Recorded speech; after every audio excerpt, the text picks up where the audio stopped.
Assalamualaikum warahmatullahi wabarakatuh. Pemirsa, hari ini giliran saya Putri Viola yang akan menemani Anda di One on One on the Spot.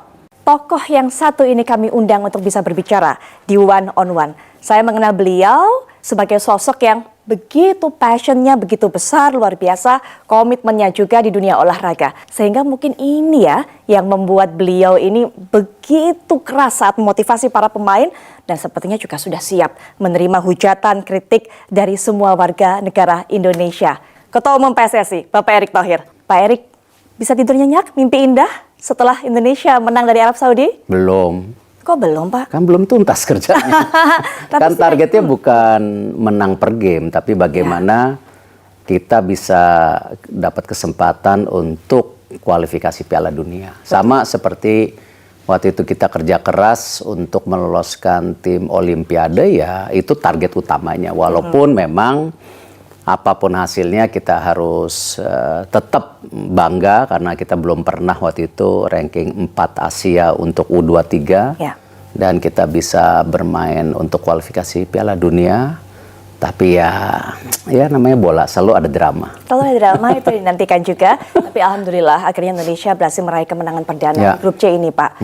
Dari digulung Jepang 0-4. Kemudian selisihnya tidak terlalu lama, kemudian berhasil membalikan keadaan, menunjukkan kekuatan, membuktikan atas Arab Saudi.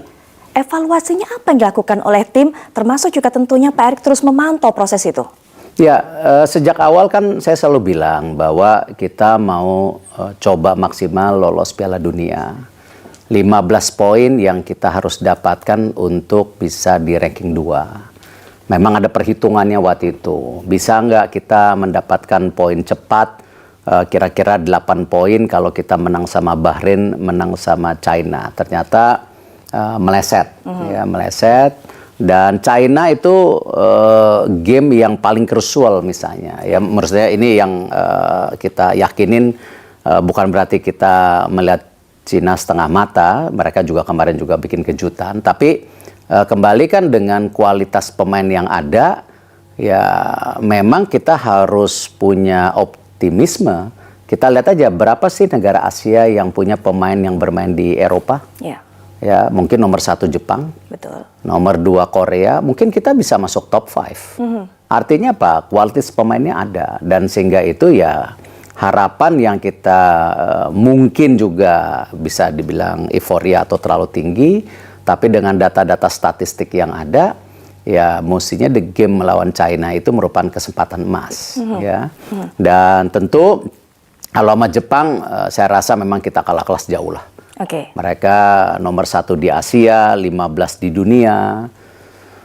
Tapi waktu itu memang situasinya saya lihat setelah kalah sama Jepang itu perlu ada dobrakan yang diambil, kalau tidak saya takutnya ya, kembali dari pengalaman saya memegang berapa kejuaraan di olahraga atau klub dan lain-lain, takutnya dimotivasi. Memangnya situasinya saat itu seperti apa, Pak? Iya, kalau kita lihat kan bagaimana pemain-pemain itu kan kelihatan mukanya mereka down.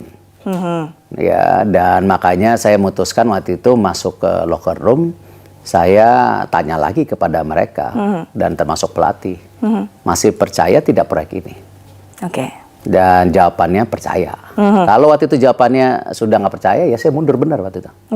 Ya karena gini, ini kan sebuah tim yang dimiliki oleh kita bersama, bukan dimiliki oleh pelatih, oleh pemain atau oleh saya, tapi kan ini dimiliki oleh bangsa dan negara kita. Jadi ya koreksi secara menyeluruh waktu itu ya harus menjadi sesuatu pemikiran, tetapi tentu bertahap. Tapi hari itu saya harus ambil call membangunkan mereka. Dan kalau saya lihat sih sudah lama ya kita nggak ngelihat dengan tim yang ini bermain kayak kemarin. Betul. Ya. Artinya manjur, Pak, tadi. Ya, saya tidak bilang itu karena saya, tapi itu karena semuanya mengevaluasi mereka harus kembali di tracknya gitu. Tapi dan bahkan saya dengar mereka ada meeting sendiri antara pemain. Hanya pemain saja, Ya. tanpa pelatih? Tanpa pelatih. Oke, para pemain semuanya hanya yang menghuni starting 11, bukan hanya naturalisasi, semua. semuanya? Karena ini tim lah, ini Oke. kan tim kan. Saya selalu bilang sepak bola itu bukan permainan 1-2 orang. Yang waktu itu juga pernah disalahartikan waktu di Asia Cup. Oh, seakan-akan saya menuju satu individu. Tidak, saya cuma mengingatkan sepak bola itu bukan permainan 1-2 individu, tetapi tim harus terpadu, fokus dengan formasi taktikal yang sudah diberikan, dan mereka tinggal improvisasi di situasi lapangannya. Gitu. Menarik ini Pak, kalau tadi Pak Erik katakan para pemain punya inisiatif buat kumpul sendiri, mungkin menyemangati satu sama lain. Ini motornya siapa? Inisiatifnya sang kapten? J. Indes. Pak Erik melihat dia cukup. Tidak, saya nggak mau terlalu dalam, tapi menjalankan tugas sebagai seorang kapten. Iya. Capable? Iya, J ini saya rasa nggak hanya di Indonesia ya, di banyak negara Asia kalau mereka mendapatkan pemain J Indes itu anugerah. Karakternya baik, leadershipnya luar biasa, permainannya. Kemarin beberapa kali dia menyelamatkan posisi-posisi genting juga di gawang itu. Jadi ya, dan ini pemain yang bermain di Serie A ya. Serie A itu kan liga terbaik nomor 2 di dunia saat ini. Nah jadi ya mumpuni, jadi ya kita harus percaya ya hari ini dia kaptennya.